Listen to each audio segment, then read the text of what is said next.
Going on. As I said before, I was going to make a video explaining this story about my trip back from Buffalo. I decided to make a video because typing it out would have been too long, and it's frankly too much to even believe. Um, I arrived at the Buffalo airport for my flight at 3:30. I was on time. The flight was supposed to leave flight 11:59 out of Buffalo to Atlanta Airport, and um, the flight was supposed to leave at 4:50. Got there at 3:30. About 4 o'clock, the pilot and the previous flight was deplaning, and they were unloading the people and all the stuff off the plane, cleaning it, whatever. The pilot came up about 4 o'clock and said that there was an issue with the fuse and that they had called the mechanic to come and look at it and make sure that everything was okay, and that it would be probably a little delay and they would keep us posted. Okay, fine, no problem. My flight up from South Carolina had a delay also. And I kind of thought it was whatever. I was like, okay, an hour or two, fine, whatever. They had a hydraulic leak on the way up.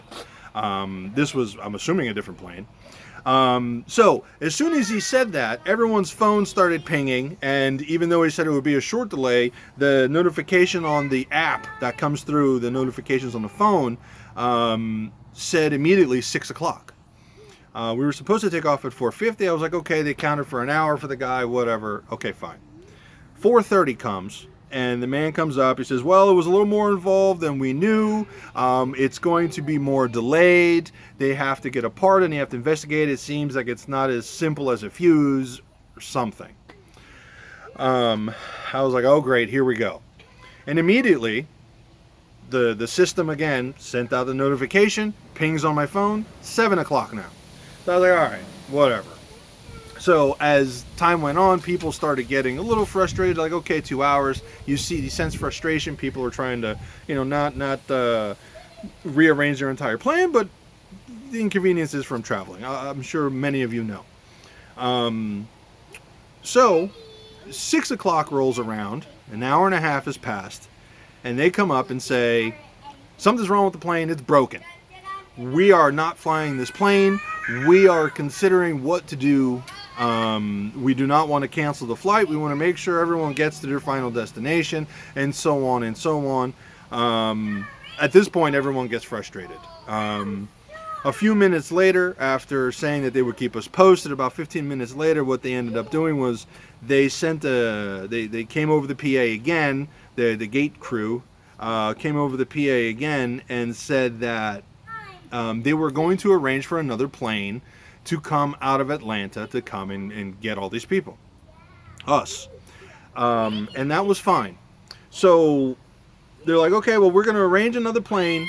They're going to arrange another plane, and it was just going to be that way.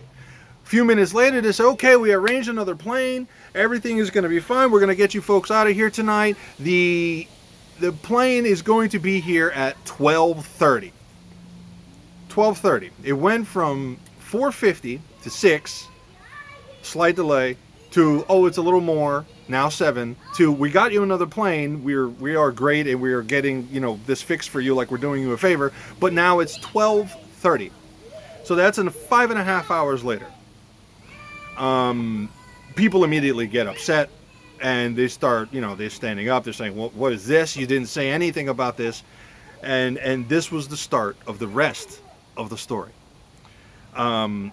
So they said, well, we're very sorry, but we didn't want to cancel it altogether, so we will keep you posted. We're having another plane come out of Atlanta. It's headed to Atlanta now. As soon as it drops off its people and they deplane and do everything like that, what's going to happen is it's going to come up here and get you.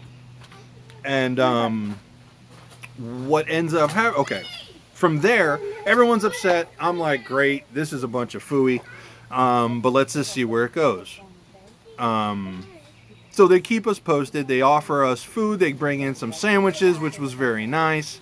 But, I'm trying to get comfortable. I was expecting to be home in my bed by midnight. That wasn't happening. Now I'm 900 miles away, and, trying to sleep on benches wasn't working. That's when you guys saw the flash sale pop up, because I was like, I'm going to sit here anyway. I might as well have some fun and do something. And that's where you saw the code that I put up that had gotten some chuckles from people of save 15% with damn Delta. So 9:45, almost 3 hours pass. 9:45, they come over the PA again, and they say the plane has landed in Atlanta, and now it's going to deplane, which is unload people. I guess people don't want to be cargo. They don't say unload the people. It's deplane, and it's going to be leaving to come here. An hour and 40 minutes after whatever other prep time they need. Okay, fine. We get another message at 11 o'clock saying that the plane is now in the air and it's on its way. Everything is going to be fine. Okay, no problem. 12 o'clock, we get another update. And the other update is that the plane should be landing shortly. The other crew, which was our original crew that had gone to a hotel to rest, this way they were rested up for their time, or however that works for safety, and because they're basically, you only get so many hours, which is, I am all about that. Be fresh as a daisy when you fly my plane. I'm absolutely happy about that. So they had gone to rest and they were going to come back, and they said, the plane's going to be landing soon, the crew is going to be coming back from the hotel, everything's going to be fine. We could start, the boarding process shortly. So, excuse me, everyone starts packing up, and you see people shuffling, getting up, stretching, getting their things in order, making messages, whatever activity starts happening again. Okay, fine. 12:30, the plane is supposed to be there. We're supposed to be getting on it, and they come over the PA again. This time, they say, well, the crew, this is where it gets interesting, the crew is stuck behind security. TSA at the Buffalo airport leaves at 11. They are unable to come through the security because there is no security, and because they're stuck on the other side of the security checkpoint, they're unable to come through and fly the plane. They say at that point that they're going to have to wait until 4 a.m. or 6 a.m. for this flight to leave. Everyone at this point is in an uproar. People are just angry. They are just immediately, yelling comments like, why, how did that make sense? And I have to agree. If you knew that you had a plane, you had a flight scheduled at 12:30, and because you work at an airport, you control the security at the airport, that the security TSA leaves at 11, there's two options you should have done. One, keep some part of TSA there so that you can get your people to satisfy your security. Okay, fine. Or bring the crew sooner so that they could have gone through security and been ready to go. Neither of those happened. In the meantime, these people, their own crew, their own employees, got stuck on the other side of the checkpoint, couldn't come through. They were basically going to say you have to wait for TSA to come back in at 4 a.m. and have their first cup of coffee, their morning constitutional, and then we were going to get on this plane. People were just angry. Like they were getting aggressive. The transit police showed up just to kind of have presence because people were, for obvious reason. They were just getting very upset. The poor the people at the gate, they did their best, but they were catching flack from everybody, and they didn't know what to do. We had already lined up once to get, twice. This is twice now. The original time, the second time where we thought we were getting on, and then no, and now here they are stuck with a security issue. So they said, we're going to try and see about getting them approved through security in some other way. We will get back to you. We're on it. So this is 12:30. 1:30 comes along an hour later, and they say, we got them through security. They are on the plane. They never walked by us. They didn't walk down the big hallway of where all the gates are and walk through the gate like normally the crews do. They went through some other method, probably because they didn't want to see all the angry people. They went through and they were on the plane and they were doing their pre-flight. Awesome. So everyone's like, oh, fine, great. At least we're getting out of here. Okay, fine.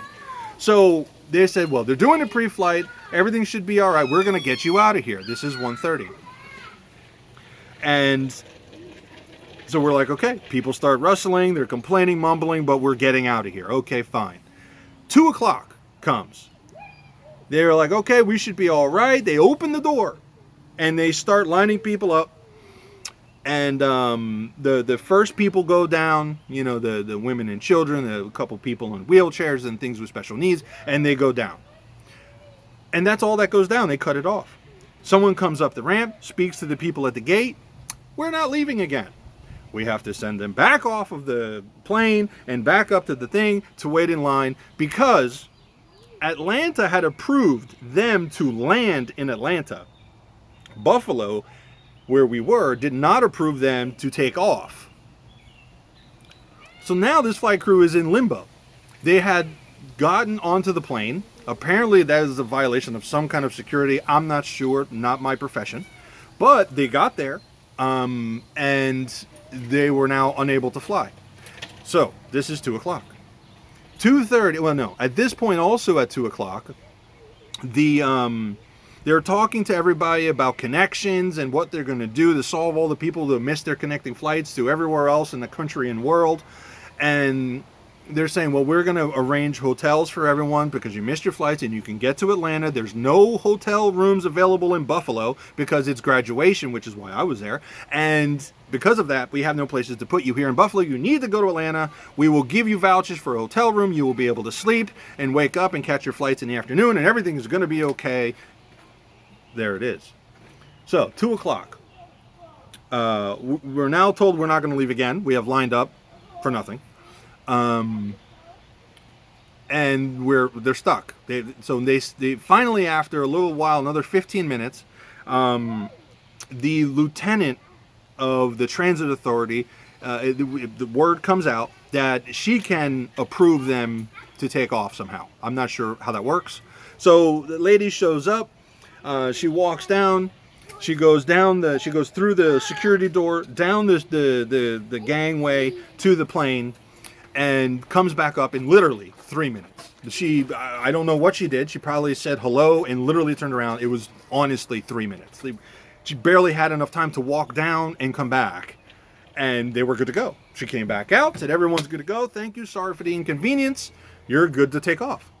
Now, why couldn't she have done that so much sooner? I don't know. Maybe someone bestowed it on her, like the Pope. I don't know. But so now we get on the plane. It's 2:30. We get on the plane. Everything's fine. Get in there. All right, fine. And we land in Atlanta. We are told that when we get off the plane in Atlanta to go find a person with a red jacket, and that they are going to make everything right, give us the vouchers, take care of things. So I expected to have at least one or two people, whoever the management supervisor, whatever red coat, magician this is, that's going to fix everything. And I was especially eager to get my hotel room because I had been up since 7 a.m. that day, right? So now we're almost on 24 hours on my clock, and I was feeling it. And so we get off the plane in Atlanta, go up the ramp and go over to where the terminal is and the gate. We go up there and there's a gentleman standing there and everyone lines up. And after the first two people go up and talk to him, he comes over the PA. He says, if anyone here is in line for a hotel room or voucher, we don't have any. There are none available. Thank you. Have a good night. So obviously everyone at this point is so exhausted that they're angry, but they don't put up a fight. They're just fed up. They have given up. Their will is broken. And me as well. I was just like, figures. Just what else? I mean, at this point, fine. My phone pings because I came back into cell service, and I received while in flight a message from the Delta customer care person, Marcus something, saying that we understand we failed to, we disappointed you with your flight today with flight 1159. We want to make things right, and here is a $50 gift travel voucher for your next flight. Now I'm like $50. Uh-huh. But it gets better. I'm not done yet. I find out that the connecting flight for me to go from Atlanta to Columbia is not until 6 p.m. that day, and it's 4:30 in the morning, going on 5. And what's going to happen here is I'm not waiting till 6 p.m. I miss my family. I'm tired. I haven't slept, and there's no way I'm waiting another, what is that, 14 hours, something like that? No, absolutely not. So I make arrangements. I get myself a rental car, and I go ahead and go to pick that up. All right. So I pick up a rental car. I couldn't even find the rental place. Budget was the rental company I chose. And they couldn't even tell me where. I don't know if any of you have been to Atlanta Airport. The place is huge. It has trains, buses, and everything just within. It's its own city. I've never seen an airport so big.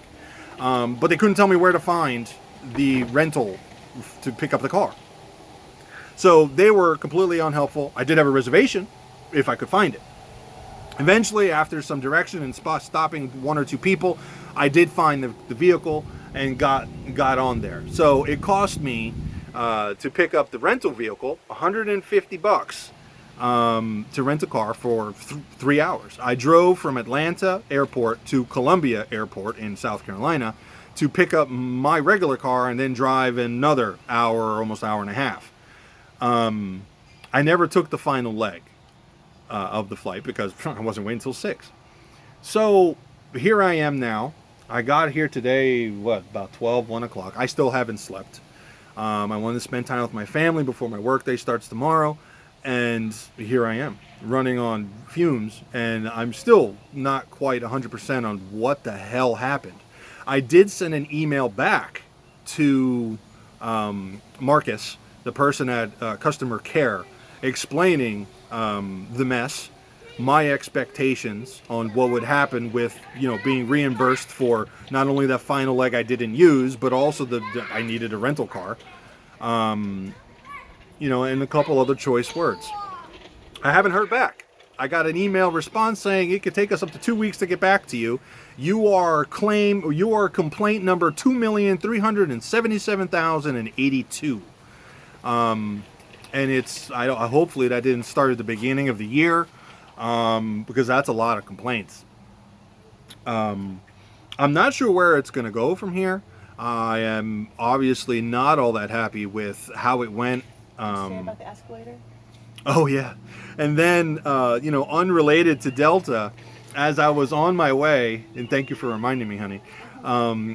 As I was on my way to the rental car, this gentleman, older gentleman, and his wife and an adult son. They have one of the carts in the airport that's like a triangle with the one wheel in the front, and he has 3 bags on there, hard side luggage, the hard plastic shell, and this guy is idiot. Tries to go down the escalator with the cart. Well, obviously the cart is not made to go down the escalator. The escalator is maybe 50 feet in diagonal, like to go down an entire floor. And of course, as soon as he does it, the escalator's like this. So the cart tips, he holds onto the cart, all the luggage falls off, slides at like 20 miles an hour to me. I have no choice. I'm only a third of the way down. So it slides about 20, 25 feet till it gets to me. I see this thing coming. I'm like, holy hell, this isn't stopping. So I hold onto the rail, that rubber rail that's on the escalators, and I put my leg out to stop this thing. Well, it turns out the damn bag must have weighed, the suitcase must have weighed something like 50 pounds. Had to be max weight, because my leg didn't stop it. It buckled. And then it damn near knocked me over. Plus, there was 2 other bags behind it coming at me. So at this point, I stop the one bag, manage it. I don't fall all the way down the escalator and get turned into a shredded piece of newspaper at the bottom with those little teeth that come through the thing. And I am just flat cursing. I am cursing up a storm. I'm calling him names. I'm telling him he's an idiot.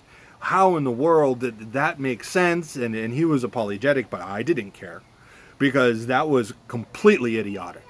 If I would have eaten it and just gone down the escalator, they could have been, not only would I have gone down a metal escalator with these teeth and all this carrying on, but I would have had his luggage on top of me to top it off.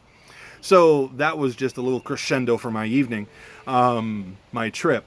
And then finally I got in the budget car, made it out, drove from Atlanta, drove to Columbia, got my vehicle, drove back here, and here I am talking to you. That's my story. Don't know. I'm pretty sure I covered everything. It's long enough. I'm talking about 20 minutes. I'm going to cut it off there. But just, holy cow. And I managed to do this entire story without cursing once. I don't think I cursed once. Kudos to me. Thank you guys. That's my story. Now you heard it. I'm open for comments. And if someone from Delta wants to message me and give me my money back, please let me know. I'll be here.